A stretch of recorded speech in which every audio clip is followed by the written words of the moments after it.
Assalamualaikum warahmatullahi wabarakatuh. Pernahkah kamu membayangkan, seorang pria sederhana dari pelosok desa, pergi merantau demi sesuap nasi, tapi justru berakhir di tengah gurun, menatap maut saat seekor unta buas menerjang wanita yang tak berdaya? Tubuhnya berdarah, jiwanya bergetar, namun satu keputusan nekat mengubah segalanya.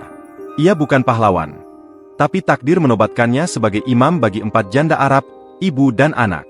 Namun sebelumnya, dukung channel ini dengan menekan tombol subscribe terlebih dahulu dan tinggalkan komentar dengan menuliskan keinginanmu di kolom komentar, agar kita doakan bersama. Pagi itu, Hasan sedang menuntun 3 unta besar menuju kandang di sisi ladang. Angin gurun menerbangkan pasir, matahari memancarkan panas menyengat. Keringat menetes dari pelipis Hasan, tapi ia tetap fokus menjaga hewan-hewan itu. Di kejauhan, terlihat sebuah rumah besar berarsitektur kuno. Itulah tempat tinggal keluarga Fahimah, janda tua bersama 3 anak perempuannya, Maryam, Aliyah, dan Safa. Mereka jarang berinteraksi dengan orang luar, hidup tenang dan sederhana sejak para suami mereka wafat karena musibah berbeda. Hasan pernah beberapa kali melihat sosok Maryam membawa keranjang air, atau Aliyah menjemur kain, tapi belum pernah berbicara langsung dengan mereka. Namun hari itu berbeda. Tiba-tiba seekor unta jantan mengamuk. Tali tambatannya lepas, dan hewan itu lari kencang ke arah ladang. Hasan terkejut, lalu mendengar suara perempuan berteriak, "La takrab minni, jangan dekati aku." Hasan segera menoleh dan melihat seorang perempuan muda, tubuhnya terjatuh di pasir, wajahnya pucat ketakutan. Ia adalah Maryam. Unta itu mendekat cepat, tanduk dan mulutnya siap menyambar. Tanpa berpikir panjang, Hasan berlari melompati pagar kayu dan menghadang unta besar itu dengan tongkat yang ia bawa. "Subhanallah, mundurlah, Jamal," serunya sambil menatap mata hewan itu. Dengan keberanian dan takbir di lisannya, Hasan berhasil memukul bagian leher unta itu hingga mundur. Maryam terisak, Kau menyelamatkanku," ucapnya dengan suara gemetar. Hasan menarik napas panjang, berdiri dengan pakaian penuh debu, sambil berkata, "Tak apa, yang penting engkau selamat." Peristiwa itu menjadi awal dari sesuatu yang tak pernah dibayangkan Hasan sebelumnya. Takdirnya mulai berubah, sejak ia menghadang amukan seekor unta. Setelah kejadian itu, Maryam tak berhenti memikirkan Hasan. Lelaki muda penjaga unta yang tanpa ragu mempertaruhkan nyawanya demi menyelamatkan dirinya. Di dalam rumah besar itu, 3 saudara perempuan duduk mengelilingi ibunya, Nyonya Fahimah, membicarakan sosok Hasan. "Dia bukan orang biasa, Umi," ujar Maryam sambil menunduk. Aliyah menimpali dengan nada serius, "Dia punya keberanian, tapi juga sopan dan tenang." Safa, yang biasanya pendiam, justru tersenyum kecil. Wajahnya juga lembut. Fahimah menatap 3 anaknya dengan tenang. Wanita tua itu telah lama sendiri sejak suaminya meninggal. Dan 3 anak gadisnya pun telah menjadi janda karena musibah dan peperangan yang tak mereka minta. Rumah itu besar, tapi penuh sunyi. Keesokan harinya, Hasan dipanggil ke halaman belakang rumah untuk sekadar membantu memperbaiki pagar kayu yang rusak akibat kejadian kemarin. Maryam datang membawakan air minum. "Maaf, kemarin aku menyusahkanmu," kata Maryam sambil menyodorkan kendi. Hasan tersenyum dan menjawab lirih, "Itu bukan kesusahan, itu bagian dari tanggung jawabku." Aliyah muncul tak lama kemudian, membawa buah kurma dalam nampan. Ia berkata, "Kami semua berterima kasih. Kau telah menyelamatkan kakakku." Hasan mulai merasa canggung. Ia hanya lelaki biasa, seorang TKI yang meninggalkan kampung halaman demi sesuap nasi. Tapi sambutan mereka hari itu berbeda. Hangat, seperti keluarga. Fahimah memanggilnya masuk ruang tamu. Sebuah undangan yang tak biasa. Rumah itu selama ini tertutup rapat dari para lelaki. Di ruang itu, Fahimah berkata lembut, "Hasan, rumah ini jarang menerima tamu laki-laki. Tapi kau berbeda. Kami merasa aman sejak kau datang." Hasan tertunduk. Ia tak terbiasa disanjung. "Saya hanya melakukan apa yang seharusnya saya lakukan, Umi." Malam itu, Hasan kembali ke gubuk kecilnya dekat kandang unta. Ia menatap langit yang cerah. Bulan separuh tergantung di antara bintang. Hatinya bertanya-tanya, mengapa keluarga itu begitu terbuka padanya? Mengapa mereka semua terlihat seolah menunggu sesuatu? Di tengah sunyi gurun, Hasan merasa untuk pertama kalinya, Ada yang memperhatikannya sebagai manusia, bukan hanya sebagai pekerja. Ia tak tahu, langkah-langkah takdir sedang mendekatinya perlahan. Hari-hari berikutnya, Hasan mulai sering diundang ke rumah besar itu. Kadang untuk memperbaiki pagar, kadang menimba air, kadang hanya sekadar makan siang bersama. Tapi semua terasa berbeda. Rumah itu yang dulunya sunyi, kini ramai dengan canda dan senyum, seolah hidup kembali setelah sekian lama. Maryam mulai sering bertanya tentang kampung halaman Hasan. "Apakah di negerimu juga ada padang pasir seperti ini?" tanya Maryam sambil menuang teh ke cangkirnya. Hasan menggeleng. "Tidak, di Jawa banyak sawah dan gunung. Sejuk dan hijau." Aliyah tertarik, "Kau rindu keluargamu di sana?" Hasan menghela napas pelan. "Tentu, tapi saya percaya, Allah menempatkan saya di sini bukan tanpa sebab." Perkataan itu membuat Fahimah terdiam sejenak. Ia menatap Hasan dengan pandangan dalam, seolah mengerti bahwa pemuda itu memiliki hati yang tidak biasa. Suatu sore, ketika Hasan sedang memberi makan unta, Safa datang sendiri ke kandang. Ia membawa sekeranjang kurma dan sepotong roti hangat. "Ini untukmu," katanya pelan. Hasan tersenyum. "Jazakillahu khairan, Safa." Safa menunduk malu, lalu berkata lirih, "Kau membuat kami tidak merasa sendiri lagi." Hasan terdiam. Kata-kata Safa sederhana, tapi menyentuh hatinya. Sejak ia datang ke Arab, tak pernah ada wanita berkata seperti itu padanya. Malam itu, Hasan berwudu lalu sholat tahajud di gubuknya. Dalam sujudnya ia berdoa, "Ya Rabbi, jika ini fitnah, jauhkan aku. Tapi jika ini adalah bagian dari Hadar MU, maka tetapkanlah hatiku." Beberapa hari kemudian, Fahimah mengundang Hasan untuk duduk bersama setelah asyar. Kali ini, suasananya berbeda. Di ruang tamu yang hangat, keempat wanita itu duduk tenang.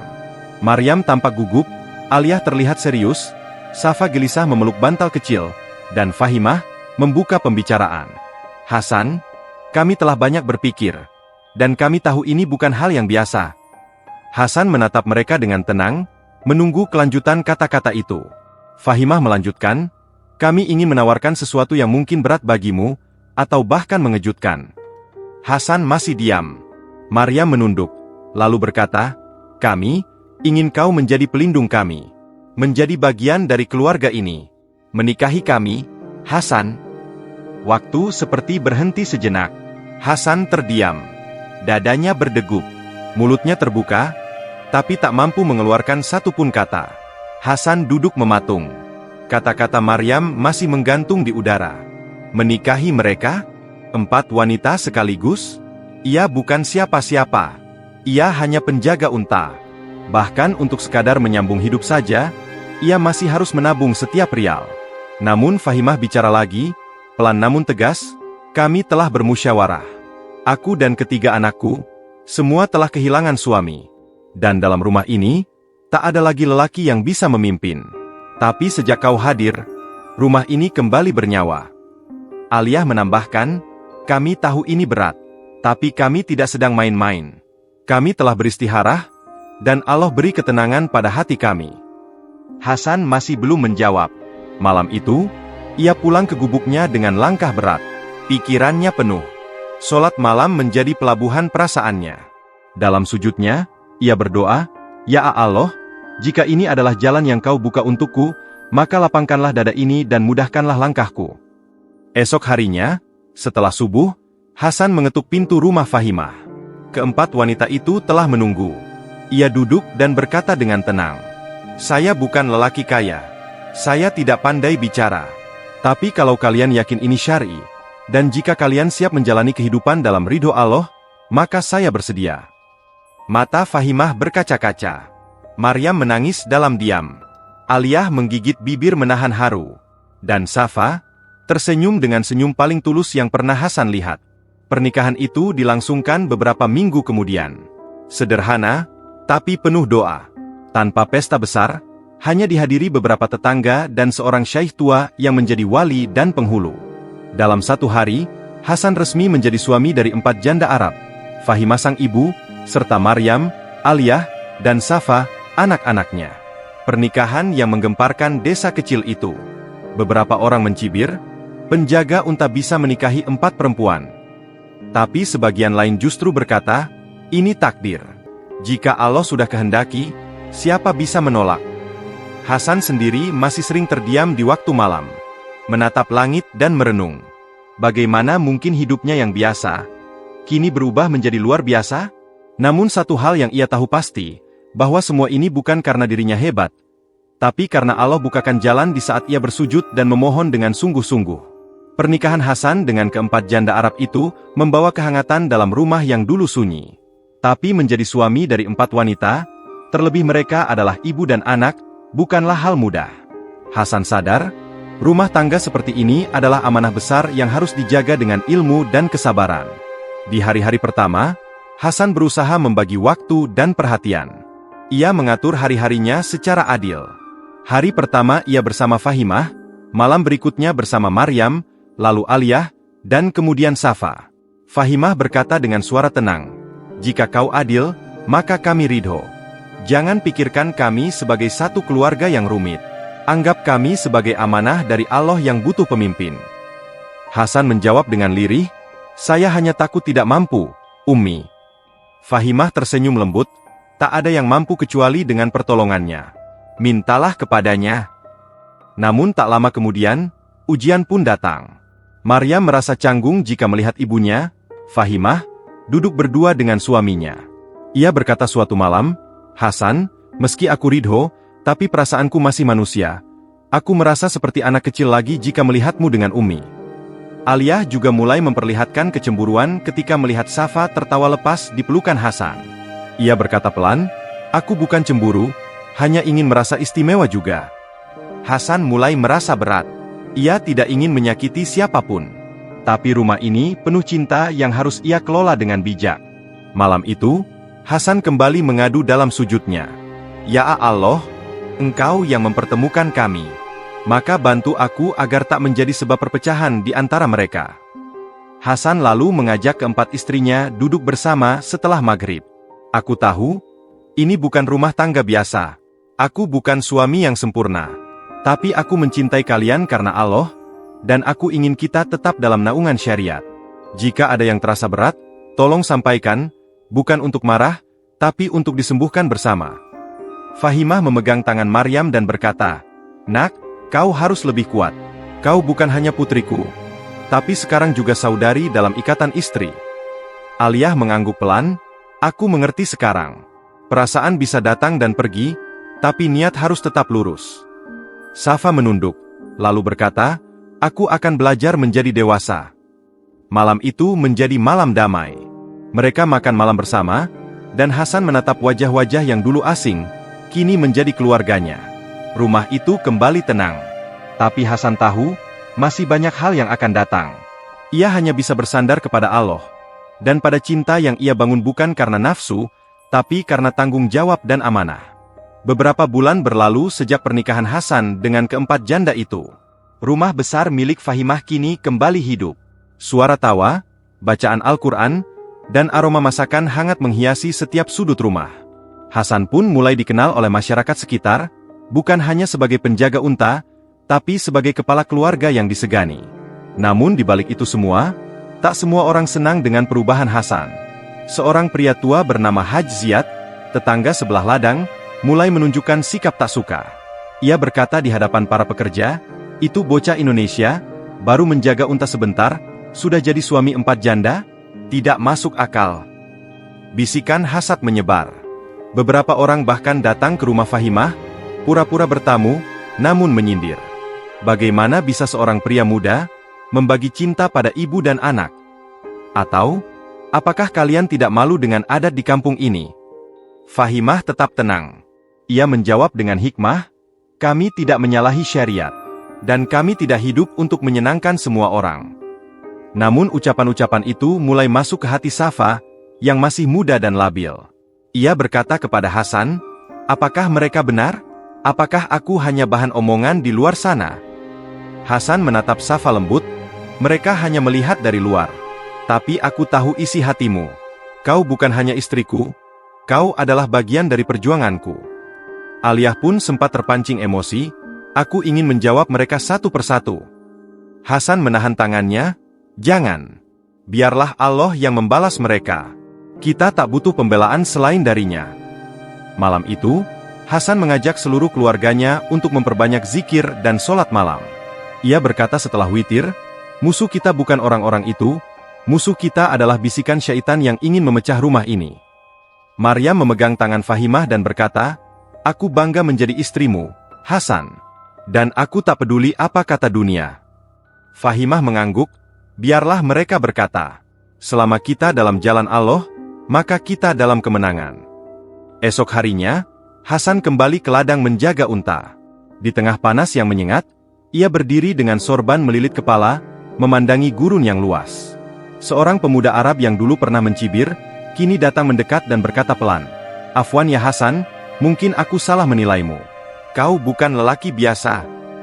Hasan hanya tersenyum dan menjawab, saya juga bukan siapa-siapa.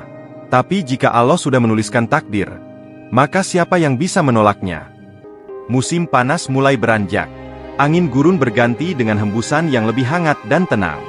Rumah Fahimah kini bukan sekadar tempat tinggal, tapi juga tempat berkumpulnya ilmu, doa, dan cinta. Hasan, yang dulu datang hanya sebagai buruh penjaga unta, kini berdiri sebagai pemimpin dari keluarga yang mulia. Suatu hari, Hasan mengajak keempat istrinya duduk di bawah pohon kurma di halaman rumah. Ia memulai percakapan dengan suara lembut. Dulu aku hanya datang untuk mencari nafkah. Tak pernah terlintas di pikiranku akan menikahi siapapun, apalagi 4 sekaligus. Fahimah tersenyum, tapi Allah memiliki rencana yang tak pernah kita duga. Maryam menimpali, jika kau tak datang hari itu, mungkin aku sudah jadi korban unta itu. Aliyah tertawa pelan. Dan kalau kau tak menyelamatkan Maryam, mungkin aku tak akan mengenal laki-laki sebaikmu. Safa mendekat dan bersandar di bahu Hasan, aku senang menjadi bagian dari takdirmu. Hasan menunduk, meresapi ucapan mereka. Ia berkata lirih, aku bukan suami yang sempurna, tapi aku akan terus belajar menjadi imam yang adil. Mereka kini hidup dalam harmoni. Hasan membagi waktunya dengan seimbang, memimpin sholat berjamaah di rumah, mengajarkan bacaan Quran kepada Safa, berdiskusi ilmu bersama Aliyah, berbagi kisah kampung halamannya dengan Maryam, dan mendengarkan nasihat bijak dari Fahimah. Unta-unta yang dulu ia jaga kini dipercayakan kepada 2 pemuda dari desa, karena Hasan lebih sering mengurus usaha kecil yang ia bangun bersama istrinya, peternakan dan kebun kurma. Rezeki mereka cukup, bahkan lebih dari cukup. Di suatu malam, setelah sholat Isya berjamaah, Hasan mengajak semua istrinya ke atap rumah untuk melihat bintang. Malam ini seperti malam waktu itu, saat aku menatap langit dan bertanya-tanya, apa maksud Allah mengirimku ke sini? Fahimah berkata tenang, kini engkau tahu jawabannya. Hasan tersenyum, menatap bintang, lalu menunduk. Ya, dan aku bersyukur, karena Allah memilih jalan ini untukku. Dari kandang unta, menuju mahligai takdir. Malam pun hening. Tapi dalam hati mereka, gema syukur tak pernah berhenti. Sebab mereka tahu, cinta yang dibangun di atas iman, akan kekal sampai akhir zaman.